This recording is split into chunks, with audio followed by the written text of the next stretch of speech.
नमस्कार। आप सभी का हमारे YouTube के ऑनलाइन क्लासेस में हार्दिक स्वागत करता हूं। जैसा कि मैंने पिछली वीडियो में आपको कार्टेशियन प्रोडक्ट अर्थात कार्तीय गुणन से संबंधित सारे क्वेश्चंस और बेसिक कॉन्सेप्ट आपको बता दिया था। आज की वीडियो में मैं आपको रिलेशन अर्थात संबंध के विषय में बेसिक जानकारी और डोमेन रेंज क्या संबंधित होते हैं, कैसे इसका डायग्राम बनाते हैं, हम ये बताएंगे। आज बहुत ही बेसिक कॉन्सेप्ट है, बहुत समझिएगा, इसका बेस बिल्कुल है। आपके एग्जाम के लिए बहुत इंपॉर्टेंट रखता है ये, समझिए ध्यान से। जैसे हम कह दें कि रिलेशन का मतलब क्या होता है। रिलेशन का मतलब कि हम हमेशा अपने लाइफ में देखते हैं कि मेरा इसके साथ फ्रेंडशिप का संबंध है, इनिमी का संबंध, ये मेरा दुश्मन है, ये मेरा फ्रेंड है, ये मेरे पिता है, ये मेरे पुत्र है, मतलब कहते हैं ना हम इसको ना, तो मतलब हम सभी संबंधों से जुड़े हुए हैं। बात समझिए कर रहे हैं। जैसे मान लीजिए अगर आपके क्लास में कोई एक स्टूडेंट नया आता है, तो ना चाहते हुए भी आपके अगर वो क्लास का है तो आपका उस नए विद्यार्थी के साथ एक संबंध जुड़ जाता है। उसको बोलते हैं सहपाठी अर्थात क्लासमेट का संबंध जुड़ जाता है। और अगर यही संबंध कुछ विशेष प्रकार, मतलब जैसे आपका घनिष्ठ मित्रता हो गया, एक आपका बेस्ट फ्रेंड बन गया, तो वही जो संबंध जो रिलेशन है वो कन्वर्ट हो जाता है फंक्शन में। अतः हम ये कह सकते हैं कि रिलेशन जो होता है, रिलेशन तो हम सबके साथ ना सकते, लेकिन फंक्शन जो होता है, घनिष्ठ मित्रता जो रिश्ता लगा रहे हैं, वो सबके साथ नहीं कर सकते हैं। अतः हम ये कह सकते हैं कि जो फंक्शन होता है वो स्पेशल टाइप का एक रिलेशन होता है। पहले आज की वीडियो में केवल बात करेंगे रिलेशन के बारे में। रिलेशन होता क्या है समझिए एकदम सिंपल लैंग्वेज में। मान अच्छा लेट कर लीजिए ए और बी नॉन इम्पटी सेट, मतलब अधिक समुच्चय है। ठीक है, ए और बी क्या है, नॉन इम्पटी सेट, मतलब खाली समुच्चय नहीं है। तो याद रखिए जो जो भी रिलेशन बनेगा वो होगा वो ए क्रॉस बी, दोनों सेट का जो क्रॉस प्रोडक्ट मतलब कि कार्टेशियन प्रोडक्ट निकालेंगे उनका क्या होगा, क्या होगा, सबसेट होगा। इसको हम लोग दिखाते हैं, उनके अवयवों का संबंध होना चाहिए। ए कहाँ भी स्मॉल ए बिलोंग करेगा कैपिटल में, स्मॉल बी बिलोंग कहाँ बिलोंग करेगा कैपिटल बी में। ए रिलेटेड टू, मतलब इसको बोलते हैं A related to B by R. इसको लोग ऐसे भी दिखाते हैं, ए रिलेटेड टू बी, इसमें संबंध करता है। अच्छा इसको हम ऐसे दिखा सकते हैं, याद रखिए रिलेशन जो रहता है is the subset of Cartesian product. तो जितने भी रिलेशन में आपके एलिमेंट्स रहेंगे वो ऑर्डर पेयर के रूप में रहेंगे। तो यहाँ पे हम ऑर्डर पेयर के रूप में लिखे हैं, जहाँ ए बिलोंग कहाँ करेगा, स्मॉल ए बिलोंग करेगा ए में, स्मॉल बी कहाँ बिलोंग करेगा बी में, and A related to B. A is relation A to B. देखिए एक बात याद रखिए, इसका बहुत बड़ा महत्व है। जैसे हम कह दें कोई रिलेशन है तो ए टू बी, इसका मतलब क्या होता है। जैसे हम कह दें कि अगर हम ये कहेंगे कि आप लोग जितने लोग वीडियो देख रहे हैं आप सभी मेरे स्टूडेंट हैं, ठीक है, लेकिन आपके परपेक्ट में, आपके रिस्पेक्ट में हम क्या हैं, हम एक टीचर हैं। मतलब कहने मतलब कि किसके विथ रिस्पेक्ट हम ले रहे हैं। अगर एक रिस्पेक्ट में ले रहे हैं तो ए टू बी जाएगा, अगर हम बी के रिस्पेक्ट में लेते हैं तो बी से ए, ये दोनों अलग अलग बात हो जाएंगे। बात समझिएगा, ए के सापेक्ष में बी का रिलेशन, बी के सापेक्ष में ए का रिलेशन, दोनों ही अलग है। जैसे हम कहते हैं देखिए संबंध तो ही बन रहा है, लेकिन हम क्या कहेंगे आप मेरे स्टूडेंट हैं, लेकिन आप क्या कहेंगे आप मेरे टीचर हैं। बात समझिए कर रहे हैं, तो इसका बहुत बड़ा महत्व है। तो इसका आपको ध्यान रखना होगा कि ये कहाँ से कहाँ रिलेशन बना हुआ है, ठीक है, तो ये बात को आप नोटिस कीजिएगा।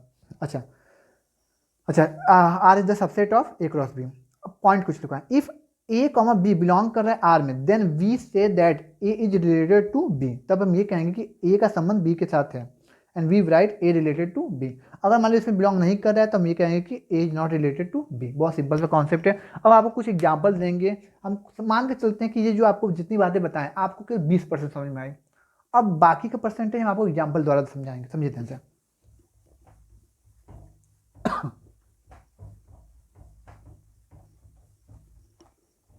देखिए ध्यान से, जैसे हम कहते हैं सिंपल सा आपको एग्जाम्पल लेते हैं हम।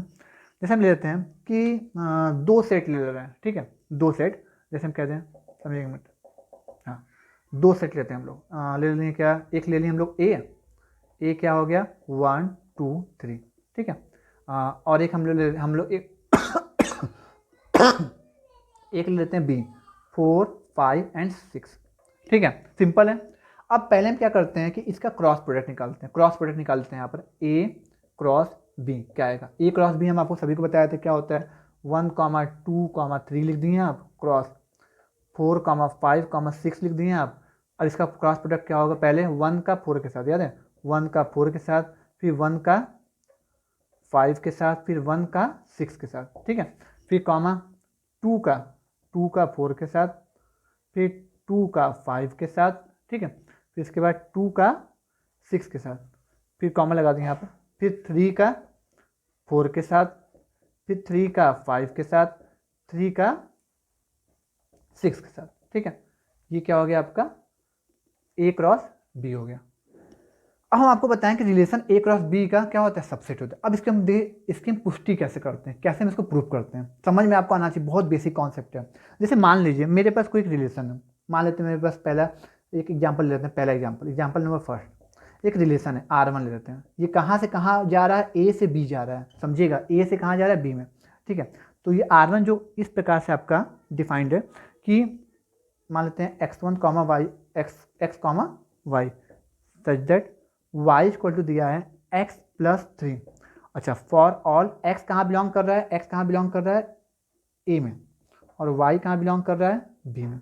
अच्छा, इसको अगर आप चाहें तो ऐसे लिख सकते हैं R1, देखिए ये जो जो लिखा है तो इसमें लिखा है सेट बिल्डर फॉर्म में, अगर आप चाहें तो रोस्टर फॉर्म ले सकते हैं। देखिए x कहाँ का एलिमेंट है, x A का एलिमेंट है। A क्या है 1 2 3, मतलब x में हम जो भी वैल्यू रखेंगे 1 2 3 में से ही रखेंगे, और जो y की वैल्यू आएगी, y कहाँ का एलिमेंट है, y B का एलिमेंट है, तो y की जो भी वैल्यू आएगी 4 5 या 6 ही आनी चाहिए। अगर कोई भी नहीं आती तो हम नहीं करेंगे हम।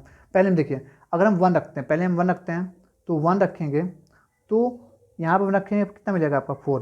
पहले देखिए 4 इसमें बिलोंग कर रहा है, हाँ बिलोंग कर रहा है ना, तो 1 रखने पर 4 मिल रहा है, इसका मतलब ये है होगा, ये ऑर्डर प्लेस में आएगा। अब बात करते हैं, अच्छा 2 रखते हैं, 2 रखिए, तो 2 रखेंगे तो क्या हो जाएगा 5, तो 5 बी में बिलोंग कर रहा है। देखिए ये बिलोंग कर रहा है ए में और ये बिलोंग कर रहा है बी में, करना चाहिए। अच्छा, अब हम 3 रखते हैं, तो 3 रखते हैं, तो यहाँ पर 3 रखें, 3 प्लस 3 कितना हो जाएगा 6, तो 6 देखिए बी वाले में बिलोंग कर रहा है, तो बन गई है। सबको समझ में आया होगा ये बात, हो गया। अच्छा, अब देखिए इसको चाहे तो आप देखिए डायग्राम से आपको बना दिए, ये हो गया ए, ये क्या हो गया, ये क्या हो गया आपका बी। 1 2 3 4 5 6, 1 का 4 के साथ, 2 का 5 के साथ, 3 का 6 के साथ, ये आप डायग्राम आपको बताएं। अच्छा, अब बात को समझिए ध्यान से, जो R1 है, R1 में 1,4 यहाँ पर है, 1,4 A क्रॉस B में भी है, 2,5 यहाँ पर है, 2,5 कहाँ गया यहाँ पर, 2,5 यहाँ पर भी है, 3,6 यहाँ पर, 3,6 3,6 यहाँ पर। इसका मतलब ये कह सकते हैं कि R1 the subset of A cross B। देखिए है कि नहीं बताइए, हम जो आपको बोल रहे सबसे पहले स्टेटमेंट दिए थे कि कोई भी रिलेशन दो नॉन निपटी सेट के क्रॉस प्रोडक्ट का क्या होता है, सबसेट होता है, इसकी पुष्टि हुई। अभी हम एक और एग्जाम्पल आपको दे रहे हैं, बात को समझिए ध्यान से, जब तक आपको और एकदम क्लियर ना हो जाए, इसको रीच कर दे रहे हैं हम। जैसे हम कहते हैं कि एक और एग्जाम्पल लेते हैं, जैसे मान लीजिए हम एग्जाम्पल सेकंड ले लेते हैं। सेकंड क्या है, R2 लेते हैं। ये कहाँ से कहाँ डिफाइंड है, A टू B डिफाइंड है, ठीक है। अच्छा, मान लीजिए रिलेशन ऐसे दिया है, R2 क्या दिया हुआ है x comma Y such that y equal to दिया है x प्लस 4 ले लीजिएगा, जहाँ x बिलोंग कर रहा है A में और y बिलोंग, यहाँ पे लिख दें फॉर ऑल लिख सकते हैं आप यहाँ पे, फॉर ऑल x बिलोंग कर रहा है A में और y कहाँ बिलोंग कर रहा है B में, है नहीं जी। अच्छा, इसको अगर हम रोस्टर फॉर्म लिखते हैं तो क्या बनेगा, अच्छा देखिए x इक्वल टू पहले क्या रखेंगे, x इक्वल टू 1 रखेंगे, तो 1 रखने पे कितना आएगा, 1 रखेंगे तो 5 आ जाएगा, ठीक है। अच्छा, अब हम x इक्वल टू क्या रखेंगे, x इक्वल टू क्या रखेंगे, यहाँ पे प्लस है, x इक्वल टू क्या रखेंगे 2, तो 2 रखने पे कितना आएगा, 2 यहाँ पर रखिए, तो 2 प्लस 4 कितना 6 आ गया। अच्छा, अब x इक्वल टू 3 रखेंगे, तो 3 रखने में कितना आ जा रहा है मेरा 7। अच्छा बताइए ये क्या आएगा, नहीं आएगा, क्योंकि 7 तो बी में बिलोंग कर ही नहीं रहा है, इसका मतलब इस ऑर्डर पेयर को हम लेंगे ही नहीं, बस इतना ही बना। अगर आप ध्यान से देखेंगे, इसका आप बनाएंगे इस तरह से, तो ये A है, ये क्या है आपका B है, ये 1 2 3 4 5 6, 1 का किसके साथ था 5 के साथ, 2 का किसके साथ था 6 के साथ, ये रिलेशन आपका A टू B मतलब समझ आ रहा है ना, रिलेशन इतना such that A to B, A से B की ओर जा रहा है, कीजिए। अच्छा, अब आप ध्यान देंगे 1,5 इसमें भी ये जितने भी ऑर्डर पेयर हैं सब इसके A क्रॉस B के सबसेट हैं, मतलब ये कह सकते हैं कि R2 is the subset of A cross B, है कि नहीं, बोलिए तुम समझ में आया आपको। एक और एग्जाम्पल देने आपके एकदम क्लियरिटी के लिए, इसको रीच कर दे पहले हम देखे ध्यान से, जैसे हम कह देते हैं, अब हम एक एग्जाम्पल लेते हैं क्या, थर्ड एग्जाम्पल ले लेते हैं, मतलब लास्ट एग्जाम्पल ले रहे हैं, ठीक है। ये R3 है सच दैट A टू कहाँ से जा रहा है B की ओर। अच्छा, ये R3 कुछ इस प्रकार से है कि x comma Y such that x is greater than y for all x belong कर रहा है A में एंड y कहाँ बिलोंग कर रहा है B में, ठीक है। तो अब हम इसका बनाते हैं R3। अच्छा, अब ये बताइए ये क्या रहा है कि ऐसा रिलेशन है कि जहाँ पर ऐसा संबंध है, ऐसा रिलेशन है कि एक्स के सारे एलिमेंट वाई से ज़्यादा होना चाहिए। अच्छा बताइए, एक्स का जितने भी एलिमेंट यहाँ पर है, एक्स के जितने भी, मतलब कि एक्स कहाँ बिलोंग कर रहा है, ए में, ए के सारे एलिमेंट देखिए ना, यही तो है, ये और बी, वाई के एलिमेंट मतलब वाई क्या बड़ा होना चाहिए, मतलब क्या वाई कहाँ बिलोंग कर रहा है, बी में, तो 4 5 6। अच्छा देखिए एक्स जो ए में जितने भी एलिमेंट्स हैं वो सब तो देखिए सब बी के एलिमेंट से क्या है, छोटे हैं। इसका मतलब जो ये आएगा, ये क्या आएगा, कुछ नहीं आएगा, मतलब क्या, रिक्त समुच्चय, मतलब नल सेट, वॉइड सेट। अब बताइए, अब हम जानते हैं कि कोई भी वॉइड सेट किसी भी सेट का क्या होता है, सबसेट। यहाँ से आपका प्रूफ हो गया। समझ में आ रहा है? अब कहीं से इसका डायग्राम कैसे बनेगा, बस यहाँ पर रख दीजिए आप 1 2 3 4 5 6। कोई रिलेशन ना होना भी एक रिलेशन है, ये बात को समझिए ध्यान से, ठीक है। कोई रिलेशन नहीं है, वो भी एक प्रकार रिलेशन है, ठीक है। अब आपको समझ में आ गया वो बात। अब हम आगे कुछ बात आपको नोटिस कराते हैं, समझिए ध्यान से, इसको रीच कर देते हैं। अब देखिए ध्यान से, हम देखिए तीनों एग्जाम्पल से क्या नोटिस किए हैं। पहला हम क्या नोटिस किए हैं, पहला हम नोटिस किए हैं कि R1 सबसेट है A क्रॉस B का, R2 भी सबसेट आया A क्रॉस B का, और R3 भी क्या है, सबसेट आया किसका, A क्रॉस B का। मतलब समझ आ रहा है क्या करें। इसका मतलब हम कह सकते हैं कि जो रिलेशन होता है वो दो नॉन इम्पटी सेट के क्रॉस प्रोडक्ट का क्या होता है, सबसेट होता है। हमेशा इस बात को आप अपने दिमाग में रखे रहिए। कुछ कुछ बातें हम आपको और बताना चाह रहे हैं, इसको हम नोट किए हैं, ठीक है ना। इसको आप इसको नहीं मिटाएंगे क्योंकि इससे बहुत सारे काम कर लेंगे, और इसको मिटा देने पहले हम इसको यहाँ से। जैसे सिंपल से पहला जो एग्जांपल लिए थे, R1 जो लिए थे हम लोग, R1 लिए थे, क्या आया था बताइए, R1 क्या आया था मेरा 1,4 आया था शायद, और क्या आया था 2,5 और 3,6 आया था, जो हम R1 लिए थे एग्जांपल। तो इसका जब वेन डायग्राम, इसका मतलब डायग्राम जब बनाए थे तो इस तरह से बना था, याद है आपको। ये 1 था, 2 था, यहाँ पे 2 कर दे रहे हैं, 2 3, इसको क्या था 4 5 6, ये था ना। अच्छा 1 का 4 के साथ, 2 का 5 के साथ, 3 का 6 के साथ। एक बात याद रखिए, जो ये 4 है इसको बोलते हैं हम लोग इमेज, क्या बोलते हैं हम लोग, इमेज या फिर प्रतिबिंब बोलते हैं। हम ये बोलेंगे 4 is the image of 1, 4 is the image of 1। और 5 भी क्या होगा, 5 भी क्या होगा, इमेज।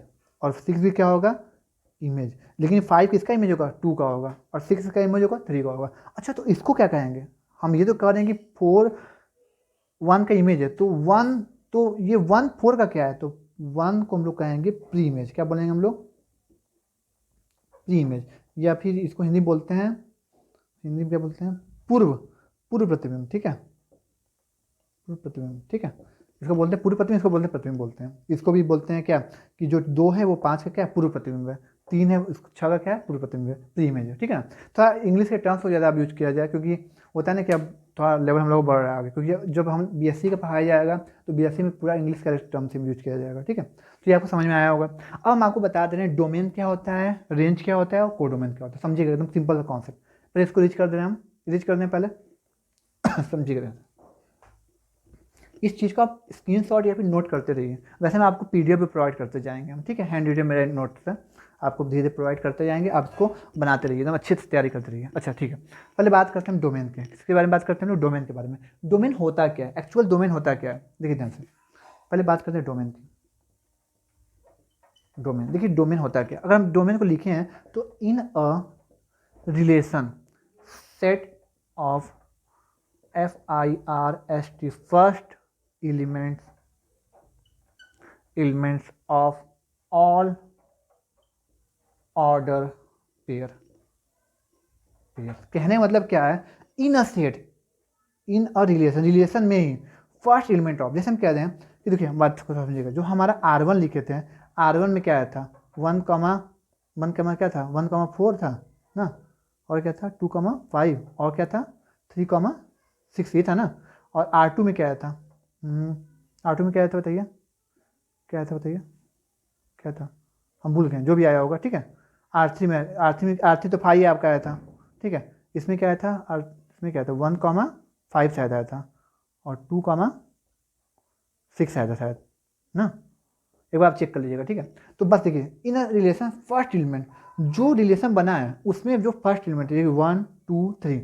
तो अगर हम बात करते हैं कि डोमेन ऑफ R1, तो क्या बताएंगे, देखिए सेट है ना, तो 1 2 3। अगर हम पूछें कि डोमेन ऑफ R2, क्या हो जाएगा 1 और 2 के बाद, बात समझिएगा, जिसका रिलेशन इन रिलेशन रिलेशन में जो बने हों उनके बारे में बात करते हैं। ये डोमेन सबको समझ में आ गया। अच्छा, अब हम बात करते हैं रेंज की। किसके बारे में बात करते हैं हम लोग? रेंज की। रेंज क्या होता है? इसमें भी वही लिखेंगे, इन अ रिलेशन सेट ऑफ क्या, second elements of all order pairs. कहने का मतलब क्या है कि अगर सेकेंड एलिमेंट की बात करते हैं, कौन है? 4 5 6, मतलब क्या हो जाएगा? अगर बात करते हैं हम क्या, रेंज ऑफ R1, तो क्या बोलेंगे आप? 4 5 6, ठीक है, सॉरी। अच्छा, अगर हम बात करते हैं क्या, रेंज ऑफ R2, तो क्या बोलेंगे आप? 5 एंड 6, है ना जी? सिंपल है, आपको डोमेन और रेंज समझ में आ गया। बस जो रिलेशन बना होता है, जो रिलेशन, जैसे देखिए ये रिलेशन बना था, जैसे था ना 1 2 3 4, क्या था, 4 5 6, तो ऐसे बना था। तो कौन कौन रिलेशन में आए थे? देखिए डोमेन की बात करेंगे तो कौन कौन, 1 2 3 आया था, 1 2 3 हो गया। अच्छा, अब बताइए रेंज में कौन आया था? 4 5 6, जो बंधा हो, जो लिंकअप हो, जो छूट गया उसको नहीं लेंगे, याद रखिएगा। 4 5 6, जैसे इसमें देख लीजिए आपको सेकंड वाला आपको समझ में आएगा अच्छे से। सेकंड वाला जो था आपका, देखिए ये ना 1 2 3 था, 4 5 6 था, 1 का 5 के साथ था, 2 का 6 के साथ था। तो यहाँ पर जो डोमेन होगा तो 1 और 2 ही होगा, 1 और 2 ही होगा, ठीक है ना? देखिए 1 और 2 होगा, लिखे होंगे हम, दिया देखिए 1 2 डोमेन जो उसका। और जब इसके रेंज के बारे में बात करें 5 और 6 होगा, क्यों क्या होगा? 5 और 6 होगा। बात को समझिएगा। अब हम बात करते हैं कोडोमेन क्या होता है। अच्छा, डोमेन को बोलते हैं प्रांत, क्या बोलते हैं? प्रांत। और रेंज को बोलते हैं परिसर, ये भी याद रखिएगा हिंदी में। देखिए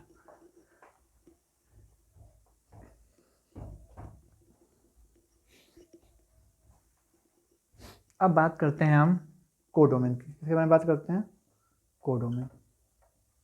कोडोमेन का जो कोडोमेन, बिल्कुल आप समझिए कि सेट जो बी होता है वही कोडोमेन होता है, बस खत्म बात।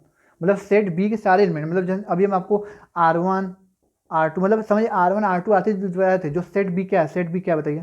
4 5 6।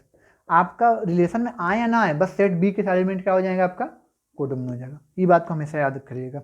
इसका मतलब देखिए, ये देखिए, इसका मतलब ये भी निष्कर्ष निकाल सकते हैं कि जो आपका रेंज होता है, ये सबसेट होता है किसका? कोडोमेन का, ठीक है? क्योंकि रेंज तो वही आएगा जो रिलेशन में लिंकअप हो, और कोडोमेन तो पूरा बी आ जाएगा। इसका मतलब कि रेंज जो होगा सबसेट होगा इसका कोडोमेन का। कोडोमेन बोलते हैं हम लोग सहप्रांत बोलते हैं। ये बात को याद रखिएगा, बहुत इजी टॉपिक है, आप बात कब समझिएगा, ठीक है? अच्छा, हम आज आपको बताएं क्या रिलेशन क्या होता है, और रिलेशन को एक इजी सा कॉन्सेप्ट बताएं क्वेश्चन के माध्यम से, और डोमेन कोडोमेन और डोमेन कोडोमेन और रेंज के बारे में बताएं हम, ठीक है? तो अब हम जो नेक्स्ट वीडियो में आपसे बात करेंगे वो बहुत इंपॉर्टेंट है। इसमें हम आपको क्वेश्चंस बताएंगे, ये क्वेश्चन बहुत इंपॉर्टेंट रखेंगे फंक्शन के लिए, ठीक है? तो मिलते हैं नेक्स्ट वीडियो में। अगर आपको वीडियो पसंद आए तो लाइक शेयर एंड सब्सक्राइब। धन्यवाद।